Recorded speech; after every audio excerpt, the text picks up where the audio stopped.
Assalamu alaikum.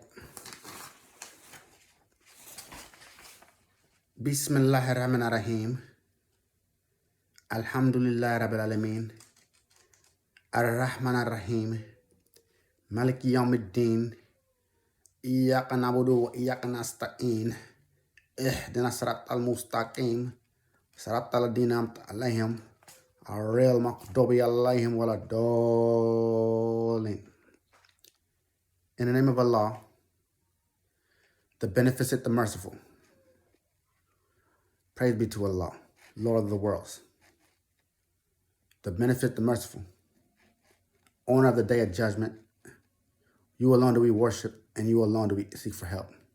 Guide us towards the straight path, the path of those on whom you have bestowed your mercy, not those against whom you sent your wrath, nor those who have become eared and lost. We thank Allah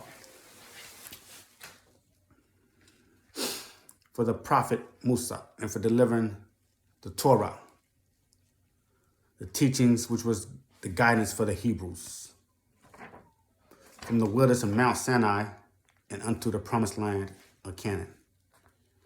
We thank Allah for Isa, Jesus, for delivering the angel gospel. When the Virgin Mary was anguished from pregnancy and famine, she took the palm tree. She took the palm tree and stated, if it wasn't for this date tree, I would have died.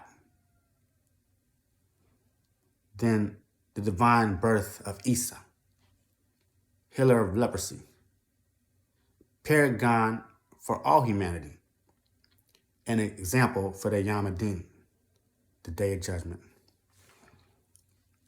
Finally, we thank Allah for the Prophet Muhammad ibn Abdullah, sallallahu alaihi wasallam, the seal of the prophets, who delivered the Holy Quran by persevering and in transforming the Bani Quraysh from the Yam al-Jahiliyyah, the day of ignorance and darkness, and into the light of Allah. I am only here today. Some say apostle, some say it ain't. I'm not going to debate that. But I'm here not even as a self-purported scholar, but as a man amid this perdition, amid this hell, who has the integrity and audacity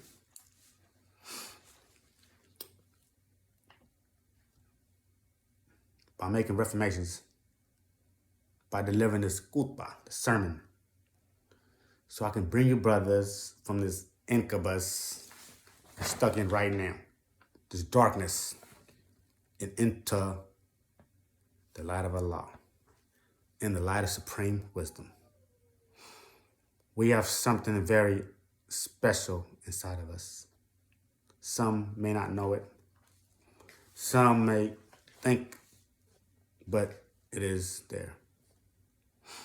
But we have been programmed by a brutal, chickenry system which has nullified our specialty and has been incompetent in recognizing our human prerogative. Further, how can we expect others to be cognitive to our divinity when we ourselves lack the proper erudition in deciding our own divinity? Now, let's retrospect to a time of glory, a time in antiquity when the world wasn't programmed and controlled by the people who are in control today. This is a time when we were kings. I also have a book coming titled When We Were Kings. You know, it's time that we know our history. so we could cure this ailment. We have to clear this ailment. A time of victory. A time of primacy with regalia. That means kingly orders. A time when we were kings and not construed as a 3/5 of a man. I stated in the Constitution.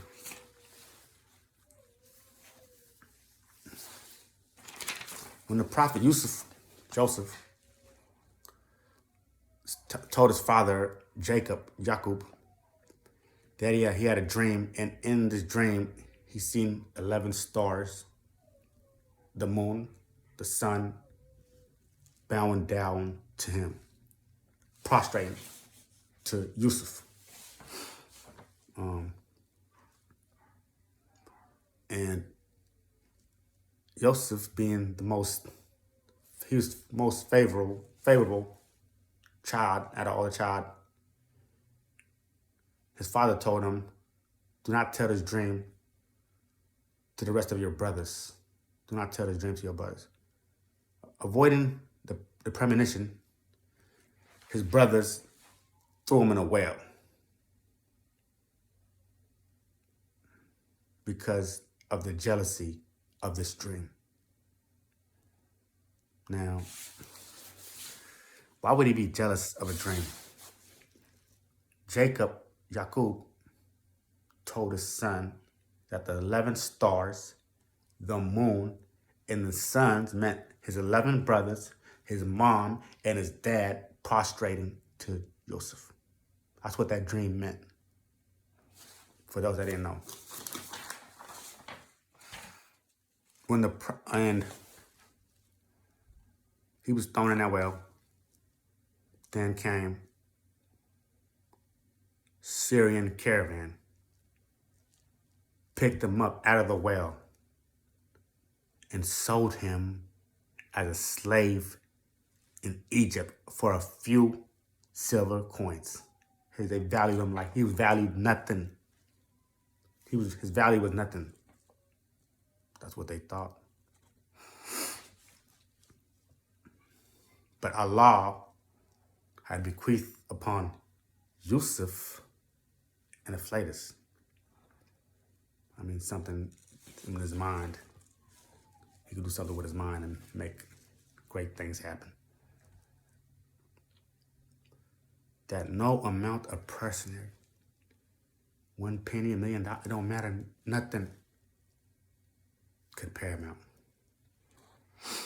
or immolate or force him to be insubordinate in his devotion to God.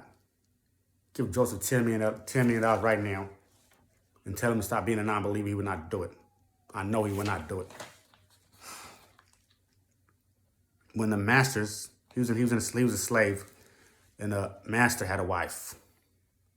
When the master's wife saw the slave boy while the master was gone, his name was Azar, the husband. She got it at Joseph in a salacious way. And even endeavoring to rape him. Joseph said to Allah, this woman was beautiful, so beautiful. I would have indulged with her in this interdiction, but my integral faith in you has balked me and committed such a transgression. How many of us could be, have this integrity, have this, fully submission to God like Joseph?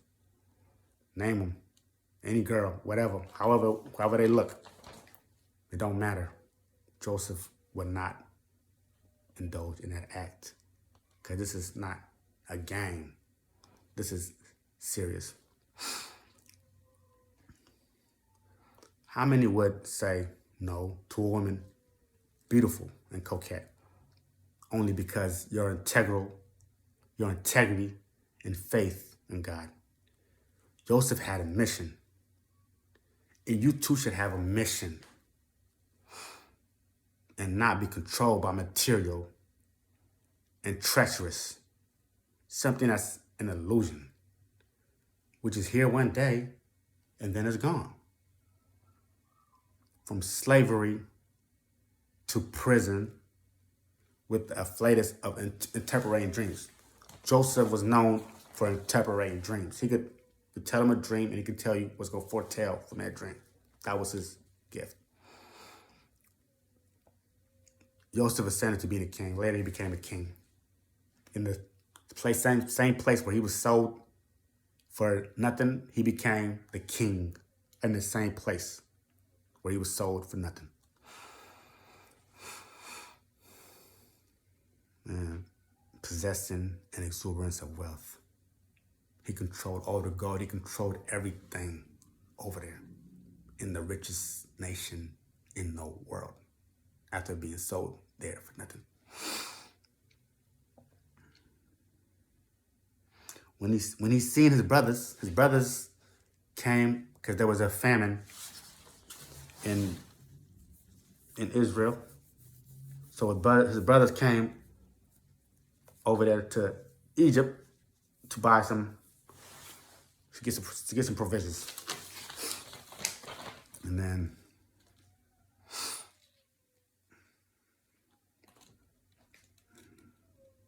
he forgave them. He forgave his brothers after throwing them in a well. He forgave his brothers. And his father, before he died, and his family, he forgot his whole family, brought him to Egypt and elevated them into a high position in the land of Egypt, the richest country in the world at this time. I know some of us are slaves. I know that. Can't tell me that. I know what's going on. Some of us have a life. Some of us have life in prison. I know that. A lot of us do. We have a diabolic upbringing. We come from broken homes, poverty, crime-infested neighborhoods, trauma, prostitution, drugs, killings. But Islam is the panacea, and the Quran being the best weapon to thwart the devil. You don't need no gun. You don't need no nuclear, nothing. That don't mean nothing. This Quran could defeat that easily. The devil, get defeated. And it is feasible knowledge. You gotta get a knowledge that's feasible. You can't just get any kind of knowledge if you're trying to work with God. If you ain't, you wanna work with somebody else or the devil, that's another topic. But knowledge that's feasible with God as a buttress to recapture our glorious throne, our crown, our kingship, which is contrary to the status of today. Then we can forgive those people. We know what they talk. We know what I'm talking about.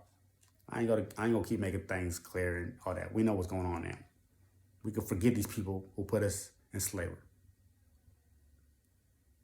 treated us with injustice. And through our divine monarchy, we could place them even in a higher position due to our nexus with the Most High. The King Solomon is the greatest king that has ever lived. That's what the Bible says. I don't know. There's no other man who can surmount the wisdom of King Solomon. That's what the Bible says. Not even Joseph, who tells us for every individual with knowledge, there's always one with more until there's God, the all-knowing. Solomon could behead the jinns to extract precious material like emeralds, gems for him and notify him about the hearing from the jinn, the powerful rule, this powerful rule. He could direct the wind where he wanted to. And one day, he was talking to a jinn. And the jinn told him he knew a woman that was, in a place called Ma'rib today. She was the Queen of Sheba. They said she was currently at this time in Yemen. She was in Yemen. And the jinn was telling that she was worshiping the sun at this time. She was a powerful woman, very opulent woman who was worshiping the sun. So Solomon went and told the jinn to deliver a message. So when the jinn delivered the message, she was asked about the King Solomon, and she said, when kings enter a country, because she was scared what Solomon might do of her not, prostrating to God and being an idol worshiper. So she asked, when the kings enter a country, they destroy it. Destruction, corruption, and make the noble ones inhabitants. That's what they really do. That's what she said. Then why are we under the rubric of being kings, but we cannot move with impetus upon the inhabitants?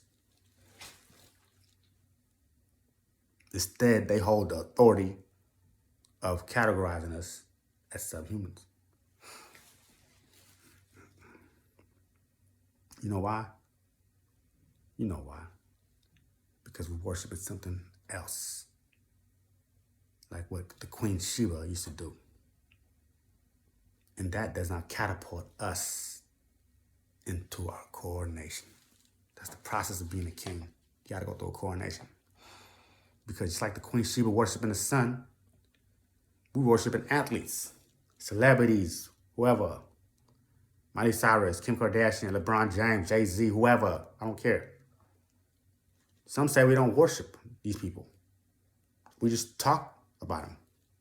But if you talk about them more than God, the Quran, the prophets, like almost a lot of everybody's doing, then you might as well worship them. You know more about them than you do about God, but you worship God, but you know more about that. That don't make no sense. So the Queen Sheba meet with the mighty King Solomon. She was struck instantly by an epiphany. She was just flabbergasted about what was going on with this man, and abruptly became Muslim instantly, submissive to God instantly, cutting off her own tribal lineage, the whole tradition of the whole tribe. She cut all that off for the love of God. Alhamdulillah, Allahu Akbar, Allahu Akbar. Now we're gonna take it back to one of my expertise. I'm really credited for being an expert of, Kemetology, and we're gonna take it back to one of my favorite subjects, Kemet. In the third dynasty of Kemet, the king Doja, divine in body, he's constructed the first stone building in the world history. The first stone building in the world history started in Kemet in the third dynasty by the king, pharaoh, whatever you want to call him, named Doja. Period. In Saqqara, Egypt, right now. Also known as the Step Pyramid. Those who study this know what I'm talking about. Those who don't even try to debate. His statue contained the name Netkarjet. It's one of his other names. It means divine in body. And his great architect, Imhotep, This is the one who designed the pyramid from. Plus, he was ambidextrous doing a lot of things. And is the father of medicine. Medicine. The father of medicine is Imhotep. With his ecumenical edifice Asclepian, serving as a visitation for people.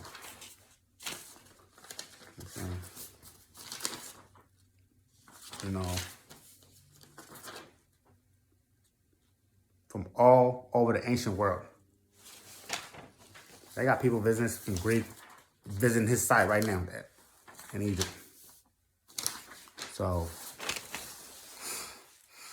they can learn how to conduct healing powers.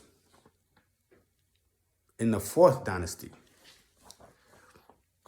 the 3 pyramids of Giza with an alignment with Orion's belt series showing astrology and astronomy had advancement in Egypt. Also, the Great Pyramid of Khufu, one of the 7 wonders of the world. It was the tallest structure in the world until the completion of the Eiffel Tower in Paris in the late 19th century. In the 10th dynasty, Mentuhotep, the god of war, with efficacy, defeated the people of Heracleopolis and Thebes, was the region where he was fighting in, and unified the 2 lands, because they was going through what was called the first intermarried period. There was civil war, anarchy, and the country was ramified, and there was incivility. So Mentuhotep was the one who unified the country once again after that chaos. Now, that brought the greatest fertility the world has ever seen, the Middle Kingdom. 18th dynasty is the New Kingdom, the greatest kingdom, the greatest dynasty of all antiquity. Any Romans, Greece, any antiquity, this is the greatest dynasty in any antiquity, not just Egypt, but the world. This is where it gets, very big. So the avant-garde of all subsequent kingdoms, which is with the underguard being established by the King Ahmose and Queen Ahmose Nefertari after the expulsion of the Hyksos, rulers of foreign land. They said the Hyksos came from Greece. They said the Hyksos came from over here. Nobody really knows. It's just conjecture. But they wasn't Egyptians. The Queen Hatshepsut. Most can't pronounce her name. Most don't even know about her. Because, it's a little intricate. But most don't know about this name, but she was that one. Inscriptions of the first mass expedition to the land of Punt. That's modern day Somalia. In her temple, at her mortuary temple in Deir al-Bahri, as the founder, and the founder of the temple of Spios Artemidos. She was even intrepid enough to credit herself as the founder of the 18th dynasty. She wasn't, but she still was strong enough to say that. What I really can say about this woman that most people have probably no clue was she didn't rule as a queen. She ruled as a king in antiquity, which was very inconceivable. And she was the first woman ever to rule as a king. But it's always somebody that's going to not like that because they feel some kind of macho about it, but it is what it is. We ain't gonna debate that right now. We're just gonna let it be known. Her stepson. The reason why people don't know her today, like they should, her stepson is why they don't know her like they should.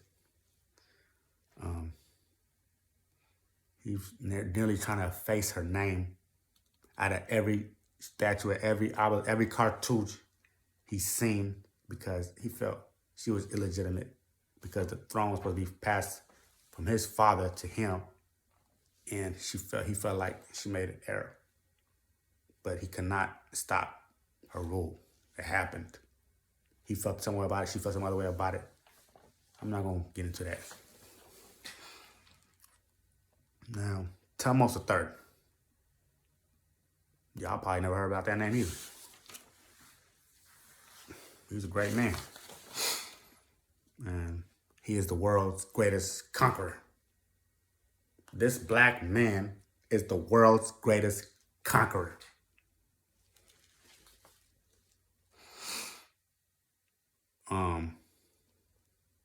This is before Alexander the Great, Charlemagne, Attila the Hungarian, before Napoleon Bonaparte.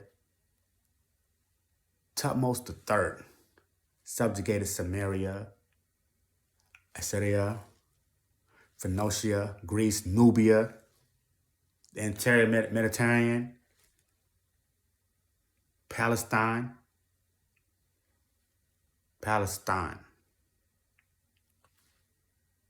Israel is in Palestine.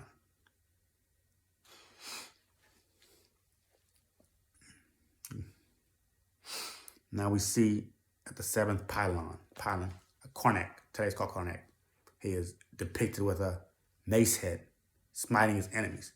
That was a sign of regalia. When you shown defeating your enemies, that's shown like kingly status. And we see how many states he had under him, subjugated Egypt. It says it was over 110 states were under Egyptian rule, Kemitic rule. And that was, showing supreme regalia. Now we go to the king, the man, the noble, the apostle, Akhenaten. Reprobated the entire Egyptian Kemitic pantheon. He went against all that. He went against the whole Kemitic pantheon. And now archaeologists have implemented an axiom, which means it's universally recognized. It's not like this guy said this. I said no. It's just universally recognized that he was the first monotheist in history. Depicted in what is now Tel El Amarna, with his wife Nefertiti, which represents beauty. Nefertiti was her other name. They are riding a chariot to worship God. Now, I'll show you why this is so significant in doing the work of God. Anterior to that, the Kemetics, royal couples, when the royal couples rode on a chariot, it was really usually on their way to war. That's when they ride chariots. But Akhenaten and Nefertiti were the first to ride it to get to God. MashaAllah. Significant. Then there was the most renowned, he's the most famous, Kemitic King and the prodigy son of Akhenaten. King Tut, that you know him by, King Tutankhamun, is the son of Akhenaten.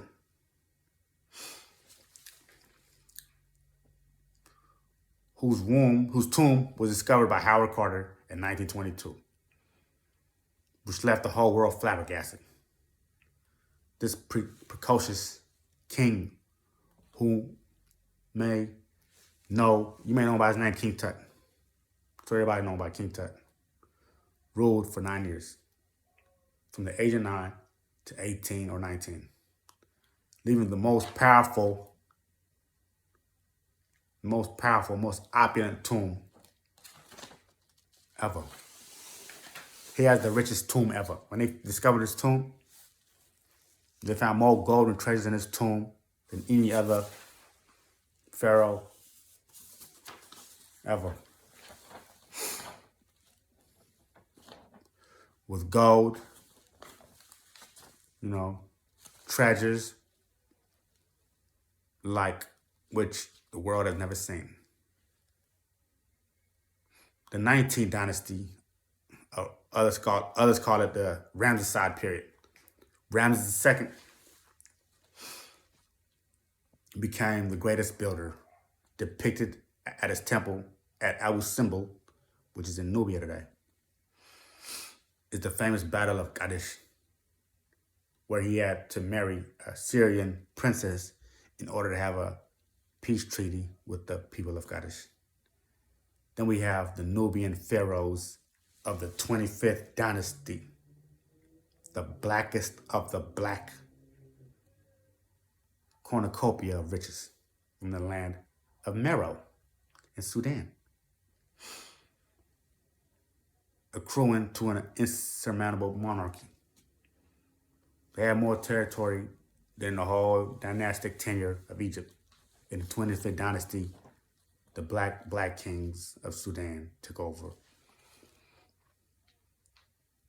until the infringement of the Assyrian king Ashur-bani-pal.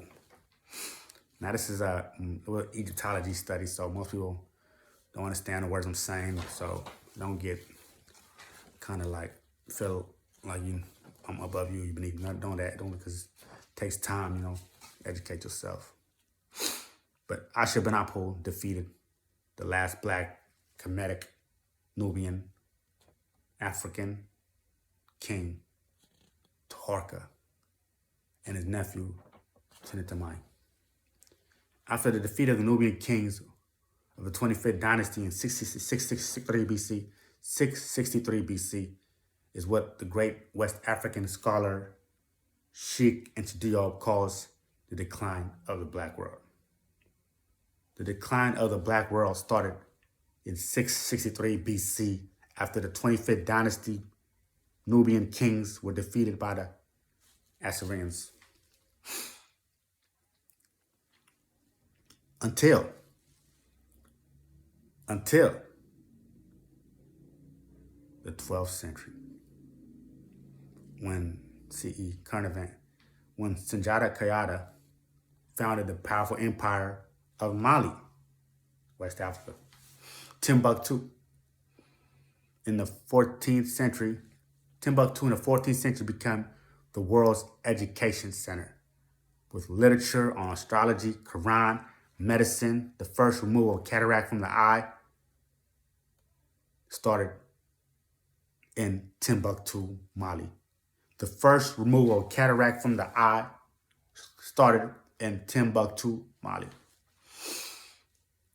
The King Mansa Musa, many people have never heard this name,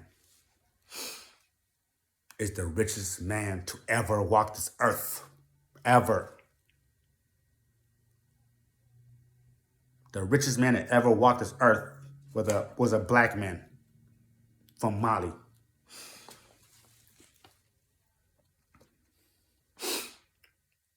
Whose net worth today would be equivalent to $400 billion today. Today he'd be worth $400 billion.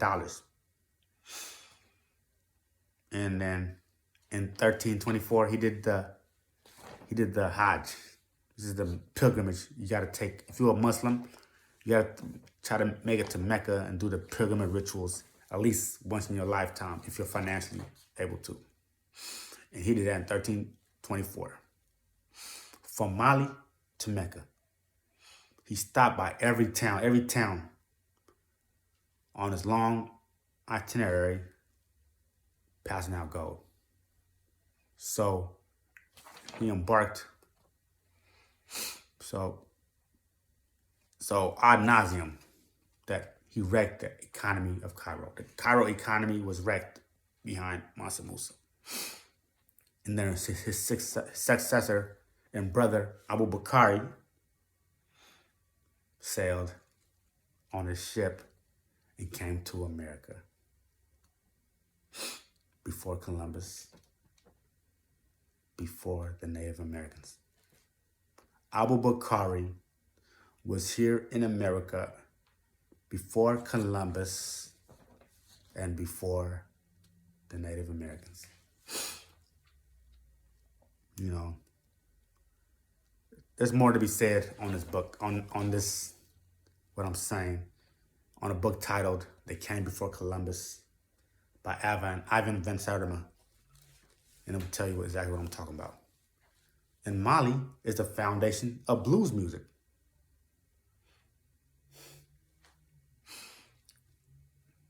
You know,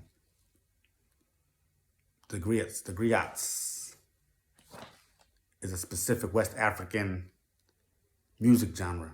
It's called the griots, where the people sing about their tradition, history, and express their deference to their progenitors.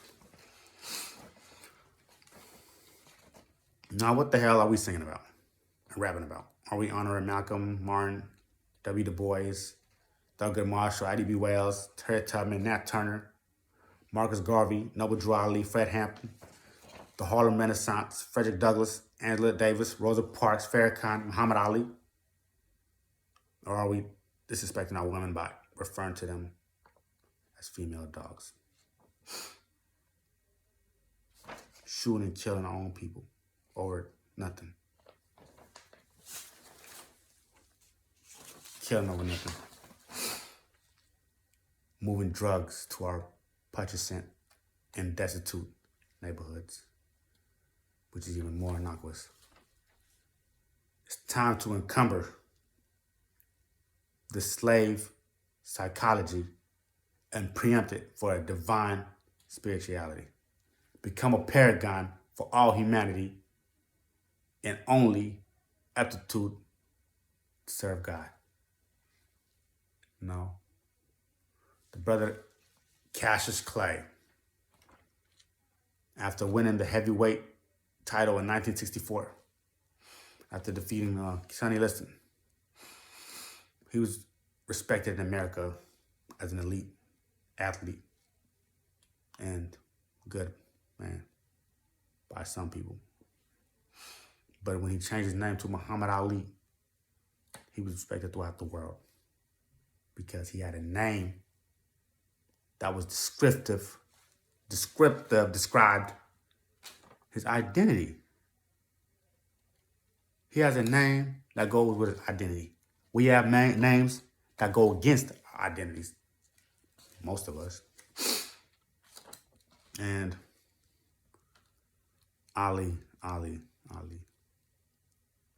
That didn't help in America. When he changed his name to Muhammad Ali, America didn't like that. They said he was anti-American. These people are something else. He gained more adversaries for his religious ties. Nation of Islam. And he took a valiant stance against the war in Vietnam. I'm not going to war. Some call him draft dodger. I'm not going to war. We don't kill innocent people. That's not what we go to war for, especially we don't fight with unbelievers, against believers. We don't do that. I don't give a damn what country it is. We don't fight with unbelievers against believers. Muhammad Ali is the prototype template that all subsequent athletes would try to emulate in their quest for justice. Social justice. After a nearly 4-year hiatus, his boxing license was stripped because he would not go to Vietnam and kill innocent people. So they said, you don't want to go over there and kill innocent people for us? You can't box no more. Took his belt and everything. But Allah's Akbar. Allah's Akbar. They can hate you now. But you can love those that hate you, love you later. You know, the brother Muhammad Ali returned, and in 1974 and became champion once again against, you know, but you know, but we want you brothers to be champions, not in sports, not really in sports. We don't, I mean, it's good, but that's not what we want you to be champions. And we want these brothers to be champions in life. That's the real champion. Those that are champions in life are the real champions. Heavyweight champions over drug addiction, over gang affiliation, over misogyny, over defamation, over hatred, over murder, over gang affiliation, whatever. Everything that is acolyte, supporter to the accursed devil. Everything the devil supports, we want you to be heavyweight champions over them. Victory comes from Allah. Allahu Akbar. God is great. In the 5th dynasty, Pharaoh Unas, who was the first to have his tomb decorated with pyramid texts, 5th dynasty, and said the sky is the voice of God. Now, that don't really make no sense. But if you read certain books, you adapt in certain subjects, you can really start corroborating stuff from reading certain material. And this is where victory comes. He said the sky is, the voice of God is where victory comes from. Now, during the Battle of Badr is the first, battle between the Muslims and the Meccans, the polytheists that was trying to destroy Islam. The Muslims were outnumbered 5-1. Then Allah sent consorts from the sky, and the Muslims thwarted the pagans and became victorious. From the sky is where they came. Victory comes from the sky. Remember Una said that? He said that thousands of years before that. Victory comes from the sky. The Quran said they came from the sky. That's how they got victory. That's how the Muslims got victory at the Battle of Badr. So, and also, how do we want to die? We're going to die. You're going to die. I mean, don't think you're going to put your feet up and hump every woman you want to see, drink it, whatever you want to take, every drug you want to do. It ain't hunky-dory forever. There's going to be a time. There's going to be a time, and that time is not too long, where things are going to get very serious. We don't know how you're going to panic or control, but how do you want to die? It's going to happen. How do you want it to happen?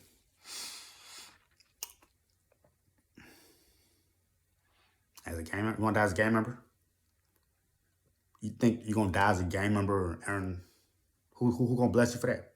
You think you're going to be a game member and Allah or God, whatever, it's going to be like, we're going to send you to heaven. You was a good game member. A drug dealer or a drug deal gone bad. Bank robber. Sleeping with somebody's wife.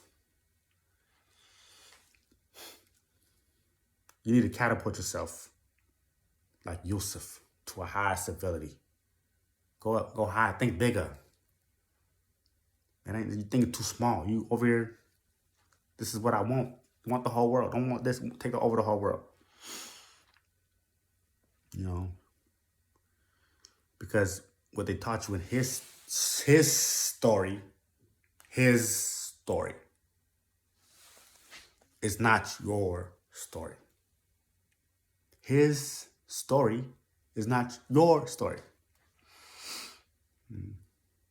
And your story is that you are descendants of kings. You are descendants of kings, Nubians, glorious. So when the so-called person in control even thinks about greeting you, in my opinion, should kiss your feet before he greets you, because you are noble, you are king, you are royal. The adversary should kiss your feet before he greets you. From the skin owner, Abu Bakr, in a ship that came for Columbus. The Prophet Muhammad ibn Abdullah sallallahu alaihi wasallam, in the council of Aisha bint Abu Bakr, the mother of the believers, is Abu Bakr's daughter. In his deathbed, he started praying, and his last word were, Allah the Most High. That was his last words. God is the Most High. He died talking to God. This is wonderful. This is mashallah, Allahu Akbar. He died talking to God. This is wonderful. Anybody looking to defecate religion and make it pure, the Prophet Muhammad is the best example. There's no man that you want to follow better than the Prophet Muhammad. He is the best way to go. And emulate him, because his millah, his way of life, is Olympic to our religion. It means to purify your religion. It's been a beautiful day. I'm sorry I'm taking too long. Some people watching these saying, it's just too long, but I'm informational. I can't sit there and play with it. I'm not no game. This is not no give a speech for 5 minutes. This goes forever. This is the real deal. Anyways, I'm happy. It's been a beautiful day to you brothers, sisters of all creative religions. Love, as long as it's reciprocated. I hope this message has been a staple for wisdom, an auxiliary for change of becoming better Muslims, human beings, Jews, whatever. Just be a better person. That's all I ask for. Spread peace. I hope this message can be a substratum to help regain your throne and recognize your rule instead of being, the one that's ruled. I say, mashallah, God's will, that we can corral as Muslims and live in veracity to the Shahada, testimony. And that we can do unto others what we want to do unto us, the golden rule. And I'll leave with the words of peace. Assalamu alaikum.